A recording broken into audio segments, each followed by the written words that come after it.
Just a bombshell in the Clinton server scandal showing just how far Hillary Clinton went to hide her emails. If she considered them to be personal, then we move into the facet where she and her lawyers had those emails deleted. And they didn't just push the delete button. They had them deleted where even God can't read them. Wow. Some of the withheld emails are said to be related to the Benghazi attack. So what exactly was she trying to hide? Tom Fitton, the president of Judicial Watch, joins us now. You guys have been busy. What do you think she was trying to hide with these emails? Well, it's what we're being told by the State Department. We had a Benghazi email lawsuit for the Clinton emails about Benghazi. We were told by the government they did a search of these undeleted emails by the FBI, the emails that the FBI recovered that Mrs. Clinton didn't want anyone to see. And they did a search using these Benghazi-related search terms, and they came up with hits. And they said they want to give them to us on September 30th, of course. And the court said, well, wait, how many are we talking about? And we asked about how many they're talking about. They don't want to tell us, so the court's going to set a hearing just to find out this basic information on Tuesday. Tom, I mean, Judicial Watch, you guys have been doing yeoman's work, really digging to get the truth on these things. Of the 33,000 deleted emails, we're now hearing, as you said, that 15,000 are recovered. I mean, you said Benghazi has come up as a search term. How many would you expect? I mean, is there any sense of how deep this could go or how wide it could go? How many of these could be work-related? And how quickly will they be released? Well, that's the question. They're going to begin to be released next month for sure. Two courts have ordered the release of records by in September if they are responsive to two separate Judicial Watch lawsuits, one on behalf of someone else in Florida who has a Benghazi lawsuit, and then we have a lawsuit about Yuma Abedin's special government employee status where she was working for the government and the Clinton Foundation at the same time. An interesting job. But also the government has to come in and tell us on September 23rd when they're going to release all of these new Clinton emails. And the courts have made it clear they don't want stalling unnecessarily here. So the materials are going to begin to be released as soon as September 13th, if not sooner. And Thomas, speaking of timing of all of this, we now know that this federal judge that ordered the State Department to release the batches of her schedules, who she met with while she was Secretary of State, the Associated Press now saying it won't finish the job. The government told the Associated Press that they will not be releasing the last of her schedules before Election Day. What do you make of that? Well, it's just more of the same from the State Department. They've been slow-rolling documents for Mrs. Clinton since the get-go. They let her take all these documents out, and once they got them back, they didn't want to give them to anybody quickly. They all had to be forced by the courts to do so. And I know in one of our cases, this big Yuma Abedin case where we've been getting these documents about the Clinton Foundation, we're going to be getting documents from the State Department through April of 2017. I tell you, if the government wanted these documents released, they could have been released years ago. And if we put people on the moon, we can release more than a few hundred pages a month out of one federal agency. It's obviously a political game the State Department's playing to help Mrs. Clinton. Indeed, Tom, it's a matter of priority. Tom Fitton, president of Judicial Watch. When the history of this election is written, Tom, Judicial Watch will certainly not be on the sidelines. Thank you for your time. All right, Tom, thank you. Appreciate it. Thank you, Pete. Thank you. All right. Well, good news, everyone. John Kerry says, well, we've achieved clarity with Russia. But what does that really mean? Jillian Turner here to react at the top of the hour. And those are your headlines this Saturday morning. Thank you, Sandra. Well, Hillary Clinton lucking out again thanks to the State Department. It's just announcing that it won't complete the court-ordered release of her personal calendar schedule until after Election Day, December 30th. Interesting. A little late. Garrett Tenney has all the details from Washington, D.C. Good morning, Garrett. Pete, Clayton, and Sandra, good morning. You know, the timing of this could not be better for the Clinton campaign. It was just this week that we learned when the AP analyzed the first half of Hillary Clinton's minute-by-minute schedule during her term as Secretary of State that's already been released. More than half of the people she met or spoke with outside the government had given money to the Clinton Foundation for a total of $156 million. That brought a whole new round of criticism for the Clinton Foundation and the appearance of a pay-to-play culture within the Clinton State Department. Clinton has argued the AP's analysis is flawed and that she met with people regardless of whether or not they donated money to her family's charity. But as things currently stand, we won't know until after the election if the second half of her daily minute-by-minute schedule either supports that idea or whether it goes along with a lot of these criticisms we have already seen. Now, this whole saga over her schedules began back in 2010 and 2013 when the AP asked State to release them, but that didn't happen until the AP filed a lawsuit with the State Department in federal court. Now, when that happened, the judge ordered them to start releasing the emails, or the schedules rather, in batches showing who she met with and spoke to during her tenure. Yesterday, the State Department attorneys told the Associated Press, though, there are about 2,700 pages left, meaning under the current schedule, we can expect to see those around December 30th after the election has been wrapped up. Now, the AP has formally requested that that process be sped up so that voters have the information prior to the election. Previously, Judge Richard Leon has expressed his own frustration over the State Department seeming to try and run out the clock on releasing documents related to Hillary Clinton. And at this point, it is unclear if he will step in with a court order requesting the State Department, or forcing them rather, to speed up this process and get those out before the election. That'd be convenient. Garrett, great to see you this morning. Thanks so much. Garrett. Well, we want to bring in Fox News contributor and former National Security Council staffer under Presidents George W. Bush and Barack Obama. That is Jillian Turner. Nice to see you this morning. Good morning. Good morning. First, just reaction to what we're hearing from Garrett here, not releasing these, potential calendars until the end of the year after the election. Normal protocol? I don't know, but it's unfortunate for the American voters. You want to have candidates running for president that are transparent and you know what you're getting when you sign up. Here you're going to kind of have to buy and then question the purchase later if you're voting for Secretary Clinton. Should Hillary Clinton call for these calendars to be released? That's an interesting idea.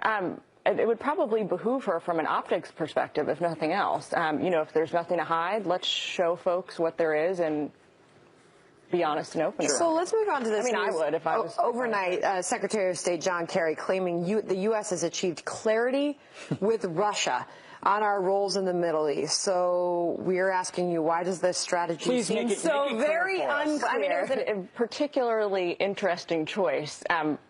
From my perspective, from lots of folks in the foreign policy community's perspective, because it's kind of the antithesis of clarity, whatever that is. What they're trying to do here, it's a noble effort to try and bring a semblance of order and peace to the Syrian people after 5 years of this horrendous civil war. So what's happening, though, is that the United States and Russia are looking to set up the security framework. They want to set up a joint command center in Jordan with some shared intelligence operations to try and coordinate the efforts in Syria. But the big problem, as everybody knows, is that they can't agree on what the security targets are. Sure. That's the first problem. I guess the second problem is that the Russians are not to be trusted as far as you can throw a stick in this country. They're bombing and supporting different targets. Is part of it that Vladimir Putin is trying to supplant America as the chief actor and leader in the Middle East? Of course. There's a lot of that going on. There's a struggle for here a kind of, a post-Assad Syria in the future, post-Assad Syria in the future and what it looks like. Who's going to have a hand in shaping that new nation? And Russia obviously wants to be the guy on the ground. And one of our big questions is the strategy. Donald Trump has been hitting the Obama administration on strategy in that region for a long time. What is the strategy? What is the plan for stability in that region? Do we know what it is? Well, certainly with this administration, what they're trying to do is come to what they are going to call a political diplomatic solution. So, rather than send in tanks and guys with guns, they're going to try and negotiate all of this. So ISIS is cool with This diplomats. is kind of the first stage in that process. Okay. That's what they're hoping to do. And Jillian, we had a chance to talk about this yesterday morning, but this week we saw that the Iranian confrontation with the U.S. destroyer, and now this, that Iran confrontations with U.S. Navy ships are up 50% this year alone. What does this say about our relations with Iran right now and the way that Iran views America? Well, it's not the first provocation by the Iranians in the Persian Gulf this year. We're going to probably see more. In my opinion, it's because there's no incentives. We provide them none to not behave in that way.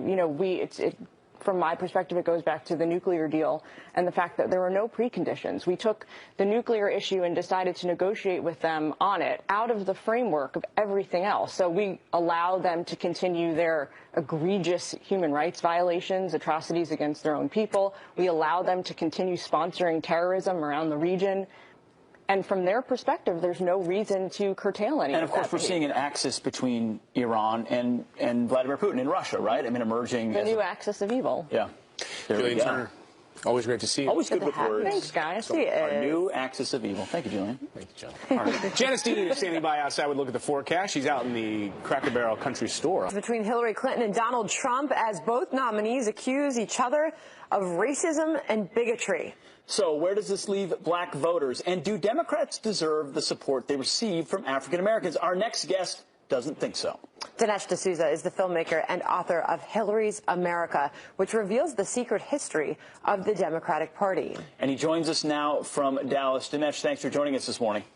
So Hillary Clinton alleges a long history of racial discrimination from Donald Trump. What say you about the history of Hillary Clinton and the Democrat Party?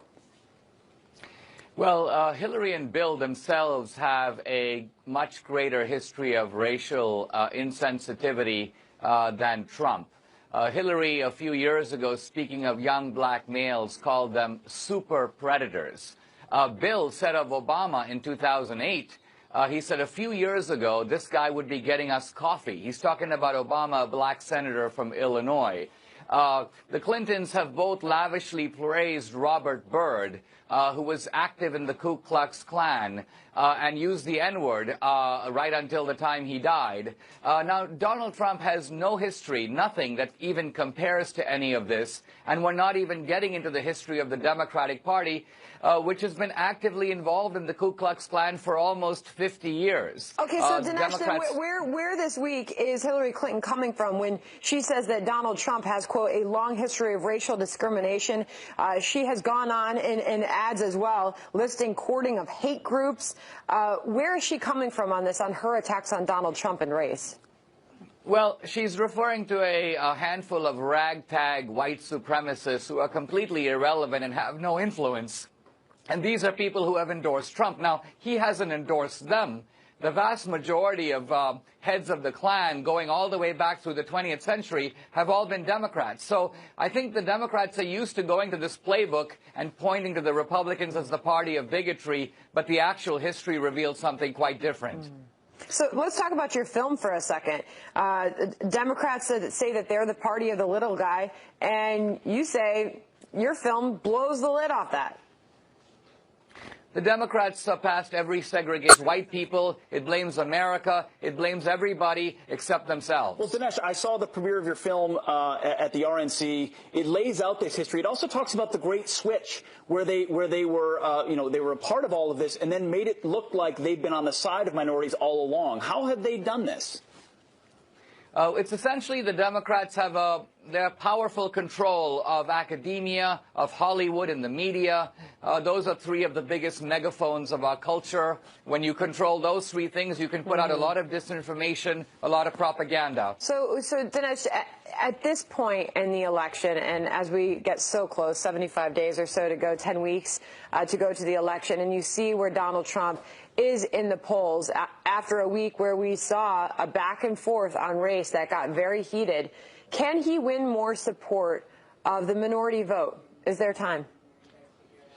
I think he can, but I think the more important aspect of what Trump is doing in taking on this issue is he is helping to erode and deplete the moral capital that the Democrats have used for a whole generation. The Democrats claim to be the party of civil rights. They're not. And so if you can strip them of that moral capital, their ethical claim to rule is eroded.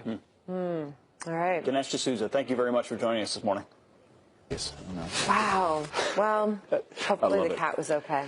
Well, did you see this new study that just came out? And let's get out to Pete Hegseth. He's outside with us this morning. There's a new study out this morning, and it breaks down the words that Americans can't pronounce correctly. That's right. You couldn't pronounce them. Sandra did pronounce most of them except her own name. So we're going to try the American public here and get a sense of what we can and cannot pronounce. The New York Post pointed out 30 words we can't. We've got 10 out here. I've got my own Emily. She's going to serve as my Vanna White. Thank you very much, by the way. And we're going to go through and ask some folks here how they pronounce words properly. All right? All right, here we go. Sherbert. And what was your name again? Deborah from Chicago. From Chicago. Okay, you might have an accent. What do you got with this one? It's sherbet. Sherbet? It's sherbet. I bet you didn't know that. I didn't know that either, but all of America's pronouncing it improperly. All right, sir, what's your name? AJ. And from? Wisconsin. From Wisconsin. Could have an accent. Pete, what do we got here? Hey, Pete, don't give him the word first. I know I shouldn't. I know I'm giving him the incorrect pronunciation, Clayton. Right, you threw him under the bus. Croissant. He's right, croissant. Maybe a little more huan, and you would be correct. All right, ma'am, where are you coming from? New Hampshire. New Hampshire. We got great accents out here this morning. What? You should know this one, New Hampshire, then. Worcester. What is it? Worcester. Worcester. It's Worcestershire. You say it again? Worcestershire. Worcestershire. We're trying to get it correct for everyone here. They're pretty close. I'll give you a mulligan on that one. All right, ma'am, where are you from? What's your name? North Carolina. North Carolina. Where? What? North Carolina. Where in North Carolina? Elizabeth City. There we go, Elizabeth City. And how do you pronounce this word? Lamb-based. She says lamb-based. She is correct. She got it. Lamb-based. Nice. I would have said lambast. I think everyone else would. Okay, we're going to go rapid fire around here on the rest of them here. Ma'am. I got this one. Niche. Niche. Yeah. It is niche. Well done. We've got some smart folks out here on the plaza. This is an A-team out here. Wisconsin's got cash. Cash. I would say cache, as we said in the military in Iraq. We found a weapons cache, but it is cash. Now well we can done, see sir. the card. All right. Espresso. Espresso, correct. I say espresso, as does most of America, but you are correct. Well done, New Hampshire. Mischievous. No. Nope. Oh, Mischievous. Mischievous. So you and the rest of America need to work on your grammar on that one. So anybody who's ever read Curious George, okay? Right. Curious George. It's right. If you read Curious George, you say mischievous, but it's mischievous. Indeed. All right, one last one here, Chicago. Hyperbole. Hyperbole. She is correct. Smart crew out here. And last but not least, our own wonderful. What is it? It's a Smith. It's Miss Smith, but what is it? Sandra. It's Sandra. Very good. No, Yes. incorrect. I like that guy. It is Sandra. You gotta Sandra, work on we're your so own name. glad to have you on the couch this morning. Unbelievable. You're doing a wonderful job, Sandra. You know what I think it is? It's the Clayton, Chicago. will you take it from here? I think Thank you. You can take it. Thank you, Peter. Thank you. Our wonderful folks. Thank you. And it's probably the Chicago in you that. Sandra. Sandra. And I was pronouncing my last name incorrectly for so many years. My dad's from Baltimore. I'm from Philly. So I would always say Clayton Morris. Have you? And people are like, what is it? Is it M-A-R-R? I'm like, no, it's M-O. They're like, oh, Morris? Have you ever seen Grease? Is Yeah. it Sandra D? No, it's Sandra D. All right.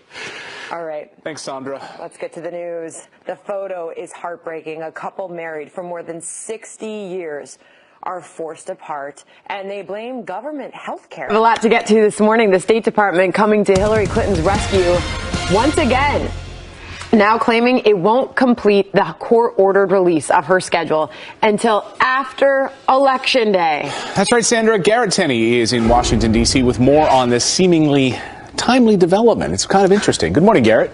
Hey, good morning, y'all. This all goes back to those allegations of a pay-to-play culture during Hillary Clinton's tenure as Secretary of State. So far, the State Department has released about half of Clinton's daily minute-by-minute schedules from her term. And earlier this week, when the Associated Press analyzed those documents, it found that more than half of the people Clinton met or spoke with outside the government had given money to the Clinton Foundation, a total of $156 million. Clinton has since said the AP's analysis is flawed and that she met with people regardless of whether they gave money to her family's charity. As of right now, though, we won't know the details of the second half of Clinton's term at the State Department until after the election. In January, after the AP filed a lawsuit against the State Department, a U.S. district judge ordered the State Department to begin releasing batches of Clinton's detailed daily schedules from her time as Secretary of State. And at the time, the order was for the State Department to release 600 pages a month, simply because the department said it didn't know how many pages were left. Yesterday, the State Department's attorneys told the Associated Press there are about 2,700 pages left, meaning under the current schedule, we can expect to see those around December 30th. The AP has formally requested that process be sped up so that voters can have the information prior to the election. Previously, U.S. District Judge Richard Leon has expressed his own frustration over the State Department seeming to try and run out the clock on releasing documents related to Hillary Clinton. At this point, though, it's unclear if he will step in with a court order. Pete, Clayton, and Sandra. Sandra, you got it. You've been watching this morning. Very good. It's actually not Garrett, it's Garrett. Garrett. Thanks, Garrett. All right, so what were they trying to hide? And this idea that, December 30th, we're going to wait until after the election to get access to these calendars. Why are these calendars so important? Because as the AP has already shown us, the Associated Press has already shown us, to Garrett's point, they've already, with half of the calendars released, showed that people were able to get access to Hillary Clinton at the State Department after donating money. With half of the calendar released, half of those who were not on the official calendar were donors to the Clinton Foundation, right, which we learned only through these AP reports. And they're simply saying, hey, get it out before the election. It's not an impossible thing to do. But believe it or not, people keep asking, how come Republicans can't make a stronger case against Hillary Clinton, considering the evidence that they have? Well, Charles Krauthammer actually said on a special report last night, we're focusing on the wrong aspect of this email scandal. Listen. Look, we have been speculating for a year about what the email scandal was all about, and I think we were diverted for a year about the classification. It's a real issue, serious issue, but that was never the issue. The issue we've always asked ourselves here is, why was she hiding this in the first place? Why did she have a private server? Obviously, it was concealing. What was she concealing? And the most obvious possible answer was the foundation. Now we are learning that exactly is what it was. Interesting. So that is the real message here. And Charles Krauthammer has, he's been critical of, well, not critical, but he said, when all the dust settles, we're not going to be focused on Benghazi. He said that months and months and months ago. He said the American people, when they go to in the voting booth, Benghazi is not going to be what they're focused on. Maybe he's hit on something important here, that email server is really the thing that could turn the tide. Yeah, I mean, it's ultimately, it may be the Clinton Foundation, but it's trustworthiness. It's above the law. It's the Clintons don't follow the rules that everyday Americans do. I think that's the main takeaway. They said, we don't want scrutiny. We don't want accountability from these emails. We're going to whitewash what we can. And we've already found out that of the deleted emails, some of them include the word Benghazi. So we know that of the 15,000 that are going to come out still from the FBI, some of them did pertain to Benghazi, which shows that it wasn't all about yoga. And the only reason we know about this server is because of Benghazi and because the investigation in Benghazi. Indeed. Meanwhile, Tim Kaine. Yeah, and there's been a lot of talk about race this week. This has been a heated subject on the campaign trail. A lot. And bigot has been another word that's been thrown around by Donald Trump, calling Hillary Clinton a bigot. Doubled down on that this week. Indeed. Right. So Tim Kaine was on the trail in Tallahassee, and this is what he said, trying to link Donald Trump to the KKK. Yesterday, Hillary Clinton gave a speech in Reno, Nevada, calling out Donald Trump on a lot of things on this equality idea, calling him out on the fact that he has supporters like David Duke connected with the Ku Klux Klan who are going around and saying Donald Trump is their candidate because Donald Trump is pushing their values. Ku Klux Klan values, David Duke values, Donald Trump values are not American values. They're not our values, and we've got to do all we can to fight, to push back and win, to say that we're still about heading toward that North Star that we set out so long ago. All right, now part of that is fair. That is true. But it's been unsolicited. Donald Trump never asked for David Duke's support of him. He did come out and he did say, look, because Donald Trump his message is now bringing us closer to the values that I support. But think about this. Ku Klux Klan values are Donald Trump values. I mean, just because you want to build a wall or you don't want to let in people who are trying to infiltrate doesn't mean you support the values of white supremacists. I mean, they're conflating the two 100%. They're trying to make Donald Trump look like a racist because he supports certain policies. Right. You can't control everyone anyone that supports you, and that doesn't mean you endorse them because of it. Right, but so wait a second. If you're out there on the campaign trail, Sandra, and you're saying that the Ku Klux Klan is Donald Trump values because an unsolicited support, shouldn't the same thing be true of Hillary Clinton? Well, certainly. And then there's no mention of this and talking about the way the media is covering this election and covering the candidates. This new videotape that surfaced this morning showing KKK Grand Dragon endorsing Hillary Clinton. I'm sure it's going to be on all of the major networks. Let's listen. So we'll see if the mainstream. Oh, we'll see if Tim Kaine out on the campaign trail also points that out. Wonderful endorsement from the Grand Dragon there. I mean, the fact that that's what we're citing at this point of who you are and what you believe is insane. But this is something the left has trafficked in for a long time, is race baiting, and they found a target, they think, a juicy target in Donald Trump, and they're going to keep doing it. But what happens when something like this comes out? Well, is the mainstream media ever going to talk about that? Donald Trump campaign firing back, saying that the Hillary Clinton camp better pull down the video that they released on this and trying to tie the KKK to Donald Trump. They're calling Hillary Clinton a bigot for even doing that. So we'll wait for a response from the Clinton camp. And let's hear your responses as well. Email us, tweet us. What do you think? Will the mainstream media be covering that equally? All right. Now your headline. 15. All right. Donald Trump has ramped up his outreach to African Americans. My goal is to provide every African American child in our country with access to the ladder of American success. That means good education and a great paying job. He's hitting the trail, but are his policies the right ones for the black community? And will it matter? Jennifer Burke is the editor-in-chief for Politistic, and she joins us now. Nice to see you this morning, Jennifer. Good to see you as well.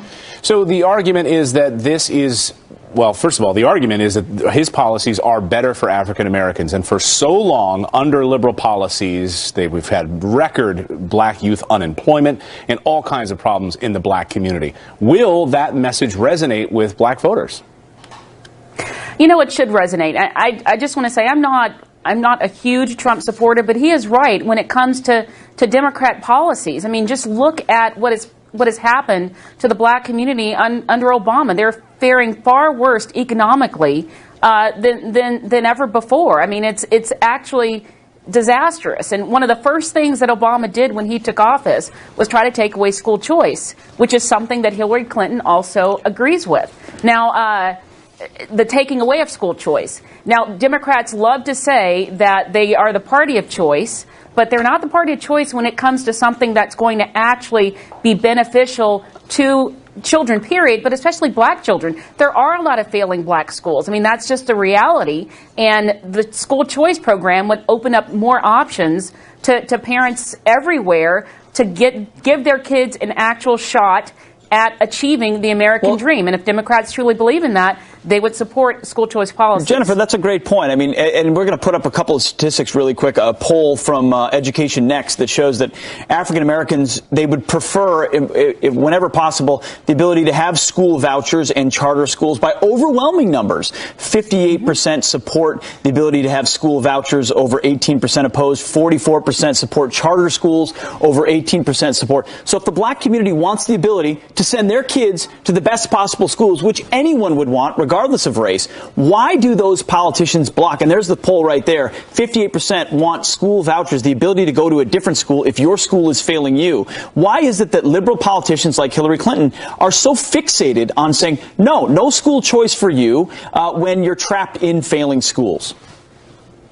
It's all about control. I mean, it's been that way with the Democrat Party for decades. It is all about control. Within the public school system, there are some conservatives within it. I mean, I have a few conservative friends that are teachers. But overwhelmingly, from K through grad school, liberals control the policies. And we've seen them turn more into indoctrination centers than actually teaching some of the core things that students should know. That's why kids graduate from high school, if they're lucky, and actually have to take some remedial courses in college because they haven't learned a lot of the things that they should learn. And we've seen, I have many friends also who homeschool, and we've seen the government slowly dip its hand into homeschooling as well to have that control. That's why they don't like school choice.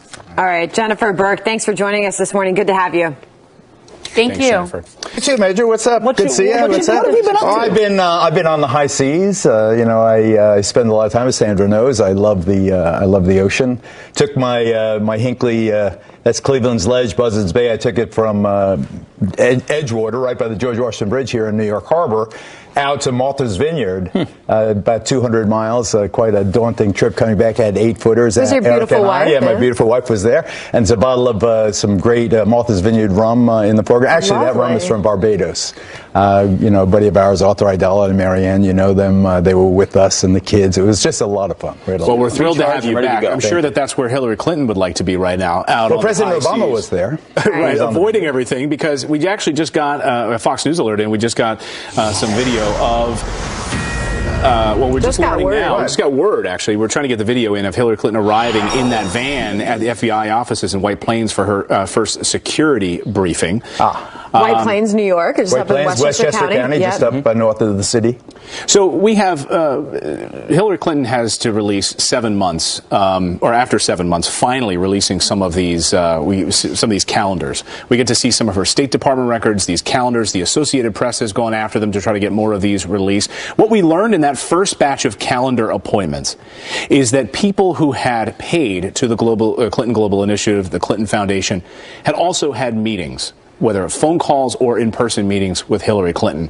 The rest of those calendars, now we're learning this morning, will not be released until December 30th. That's after the election. Should she call for those calendars to be released before the election?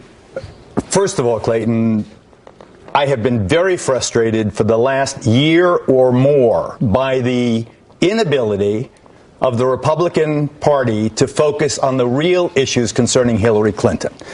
Instead of being obsessed with the Benghazi baloney and everything that circulated around it. Believe me, once the United States military said they could not intervene in time to save those people, the rest of it was marginal at best. And I'm telling you, Pete, for them to obsess about that, instead of investigating the Clinton Foundation was always, as is obvious now, ripe for investigation. It is I mean, I've been to some of those Clinton Foundation seminars at the hotels near our Fox News World headquarters. The lavishness of the spending, the whole vibe that you get there is not one of doing good, but rather it's preening. It's kind of look at us. And I thought that really it was the kind of thing where the inappropriate conduct could be found, and I think they have found it in these I won't say quid pro quos, but the Associated Press did a magnificent job, Sandra, I don't mean to interrupt you. They did a magnificent job in getting a hold of her public calendar and showing that about 50% or more of her meetings were held with people who either individually or as corporations or as national agencies. So is your gripe that Republicans aren't focusing on the right Hillary Clinton scandal? I mean, that sounds to me like what you're saying. But let's hear from somebody who was inside of that foundation right here. I feel fairly confident it is not in the top tier. I mean, if you talk to development professionals, it is not in the top tier. I have seen their work in Haiti up close in person. There's some very good people who work there, but Haiti is one of their singular focuses. It's a very small country. They have not had a major impact on Haiti. It's more the performance of very public charity, not the actual intervention but it's not good. In deep and meaningful so ways. Adam Davis, contributing writer to The New Yorker, he's attended a lot of the same functions you talked about. He said not only is the money being used for pay to play, but it's not even being effective in some of the places where it's being applied. We don't know that it's being used quid pro quo, pay for play yet. That has to be established. But the appearance, Pete, is definitely there that you give money, you could have a meeting with the Secretary of State. I absolutely agree with everything he said. I mean, to me, it did not seem, I've seen charities working really gritty. I was actually with Secretary Clinton in Haiti after the earthquake there, and I said to her, you know, this is a country where the government apparatus is ripe with corruption. How are you going to straighten this out? Are you going to just throw good money after bad?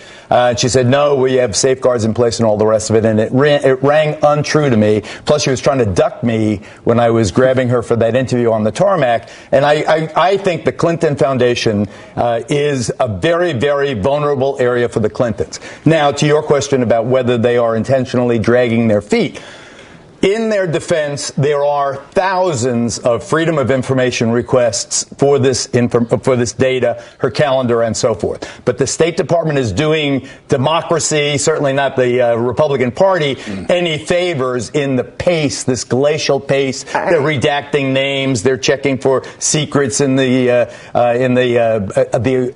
scheduling and so forth. So I think that they will succeed in delaying the release of further calendar data until past the election. So let's get to Tim Kaine for a second, because the internet's sort of in an uproar about this right now. Everybody's talking about Tim Kaine acting as the attack dog, going after Donald Trump for these unsolicited endorsements from the KKK. Listen. Now here's the now I'm really confused. So from what Sandra was just talking about, Tim Kaine yesterday on the campaign trail talking about Trump values equals KKK values, because David Duke has come out and thrown his support by Donald Trump. Donald Trump has had nothing to do with it. He's not come out and said, thank you, David, I really appreciate it.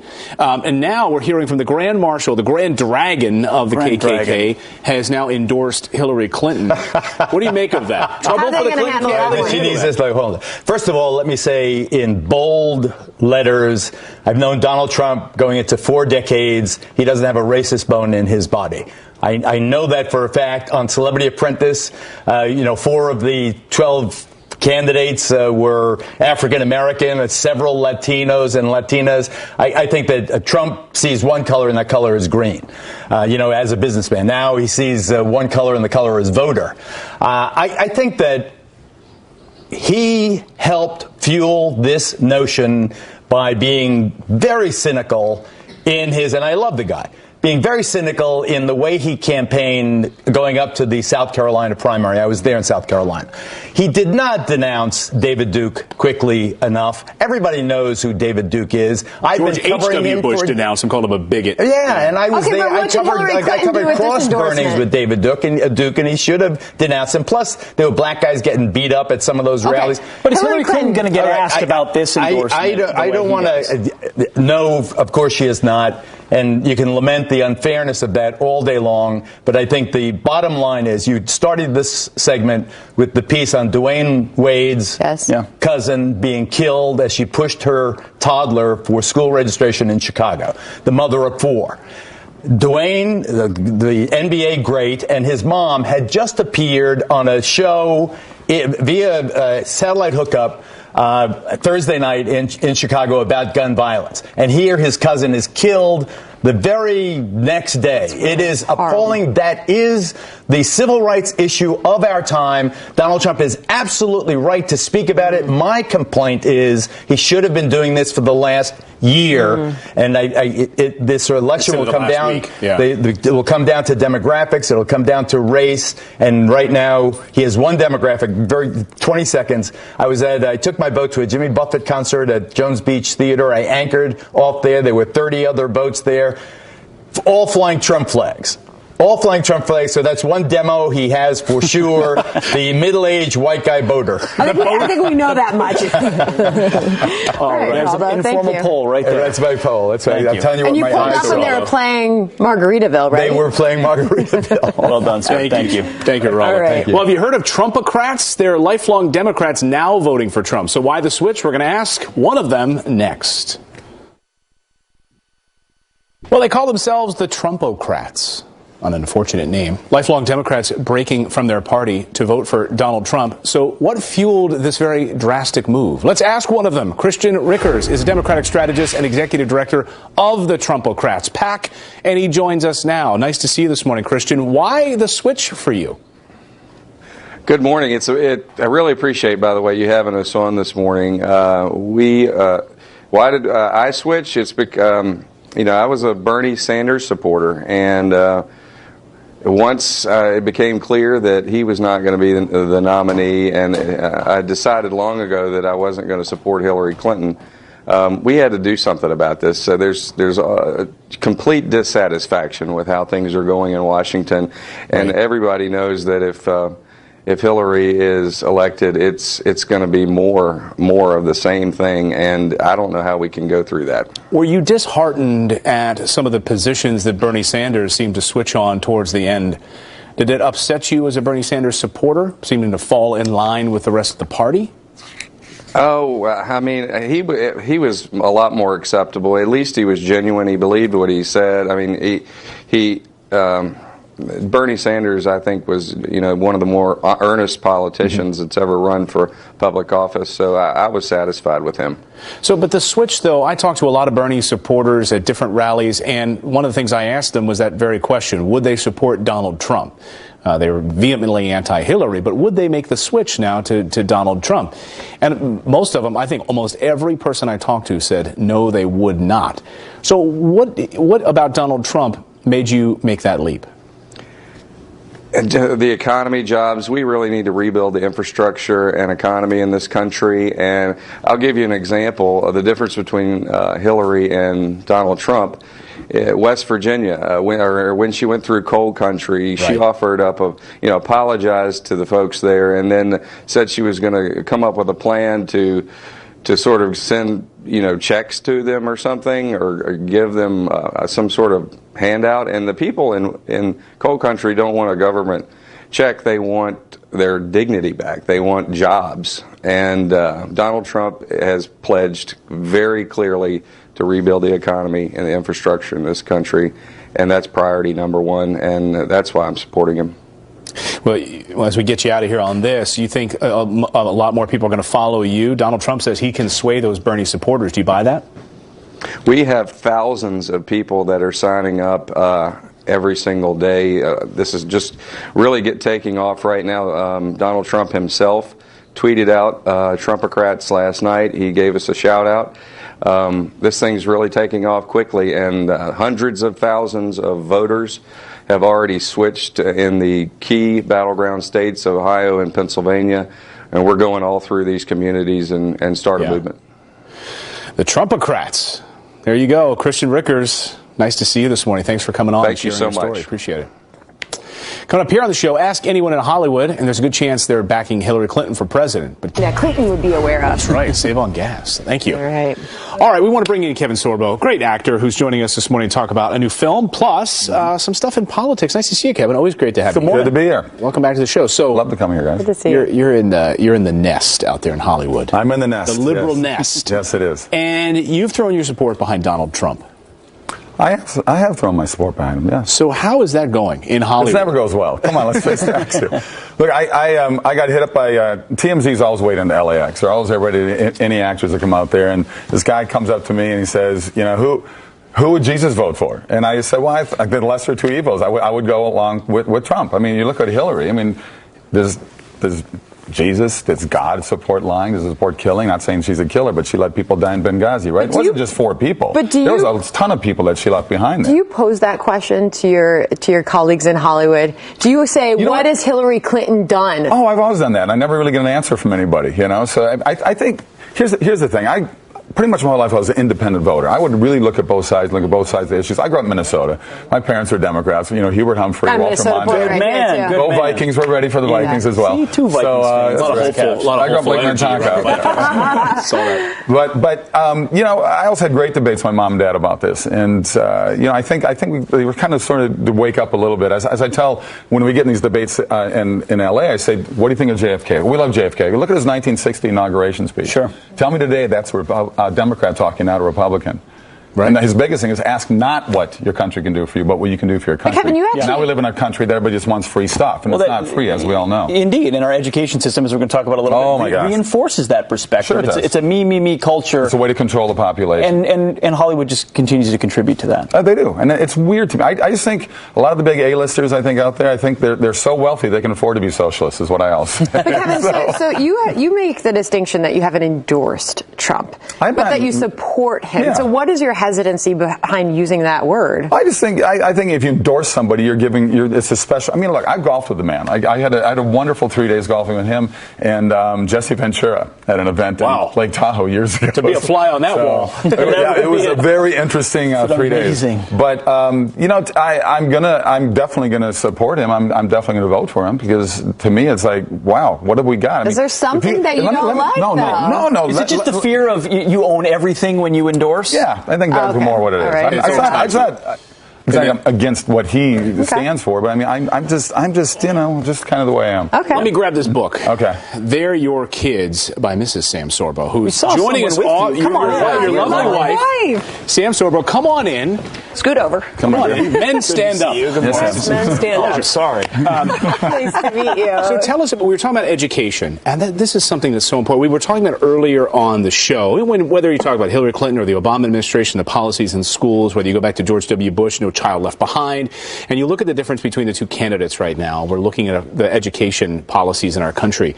What does this book tackle? Why do you want to talk about education? Why is this so important? Well, there's a reason that Bernie Sanders did so well in his run, and that's because we're raising a generation that supports socialism, because they've been taught that socialism is grandpa with candy, and they haven't been taught the truth that socialism has killed over 100 million people in the last century alone. So we are raising an entire generation of uneducated children. And not only that, you have to look at our civics. We're not teaching civics anymore. Fully 1/3 of the American population can't pass a civics test, and I'm talking about natural-born citizens, where 97.5% of immigrants who want to become citizens can pass the same test. Now, why is our government not teaching the citizenry about civics, about the role of the government? Our government is of the people, by the people, and for the people, and our government is not teaching our citizens that that is the role of government. They're teaching our citizens that the government is a nanny, and we're almost completely. I'm watching Kevin watch you. It's that cradle to grave mentality. That's true, though. Go and ahead, I'm wondering what your house is like. The conversations you two have, because you are so politically motivated and you are so vested in this country and where it's going. Politics and religion, nothing controversial. Right? It's a tagline for us. I love the title of your book too. They're your kids. I mean, people assume you hand them over to the public school and they're gonna be taken care of. And your argument is whether it's homeschooling, whatever, you've got to be watchdog. What has she said before to people? It blows my mind because it makes so much sense. People say, I can never teach my kids. So what you're saying is that through your public education, you have no knowledge at all to teach your third grader how to do anything. Wow. How does that say about our education? But you're willing to send them back into the same system that arguably is worse. 9 overhauls of our public education system in 27 years. Not a single one of them has worked. And we're still knocking on the same door. And we throw more money at them. We throw more money at them. Wow. Yeah. We always throw more money and it never. So my point is, it's not that hard to homeschool. In fact, it's an incredible blessing. It is just as much work as sending your children to school, only you reap the benefits of a great relationship with your children. And they may actually know U.S. history. And they'll know U.S. history. Instead of rewriting. I'm trying to convince my wife of this. And you will learn as well. It is the most incredible blessing to keep your children home with you and teach them yourself. It is simply not as hard as the school system wants you to believe. Although we see these pictures of moms jumping for joy when it's back to school time. So it's a harder arm to twist. How sad is that? I know, it is sad. That's so depressing to me. Before we get you guys out of here, I want to ask you about the new movie. It's called Let There Be Light with Dionne Warwick. Tell us about the new movie. It's a wonderful movie that my wife wrote along with Dan Gordon, who's a great writer. Wrote White Earp with Denzel Washington. Hurricane with Denzel Washington. White Earp with Kevin Costner. We just finished 3-4 weeks down in Birmingham. We got up here. Sean Hannity is funding it. He's exec producer. We got scenes with Sean on Monday. So Sean, know your lines. And we head back to LA for more visual effects there. We'll release sometime between Thanksgiving and Christmas 2017. But it's a wonderful faith-based movie. Well, if Sean drops out, if you need another news. Okay, perfect. I know a guy. Well, Sean is a fan of I did a movie, God's Not Dead, a little $2 million movie, made over $100 million worldwide. Another one called What If. So this faith-based, there's a lot of people out there that want these kind of movies that have strong values and morals. Kevin and Sam, thank you for being a light with what you do. Appreciate it. Thank you. Thank you, guys. The new book is called They're Your Kids. Check it out. Check out the new movie. Nice to see both of you. Thank you so much. Oh, fired up. Pastor Mark Burns coming to the defense of Donald Trump after Reverend Al Sharpton accused the GOP nominee of not supporting any policies to help minority voters. Burns insists that is not the case. So we wanted to talk to him ourselves. Pastor Mark Burns is here, and he just had a closed-door meeting with Trump and other minority leaders. He joins me now to set the record straight. All right, first up, that exchange with Al Sharpton. Sure. What did you make of that? Did you get anywhere with him? Well, not that much. Obviously, I think it was kind of like a hit piece. They just want to get after you, and because you kind of kept getting louder and louder, well, you felt so frustrated that you couldn't get your point. You have to. Again, the message is so important. Mr. Trump's message is so important. America's message is so important. Okay, what is Trump's message to minorities? You had this meeting this week. You met with Donald Trump. There was this group of Black and Hispanic leaders. What was the message that he put forward there? Well, the power is in education. I mean, it was amazing to see the African American, Latino, Muslim leaders, Haitian leaders all together echoing the same thing. The number one issue plaguing the minority community is education.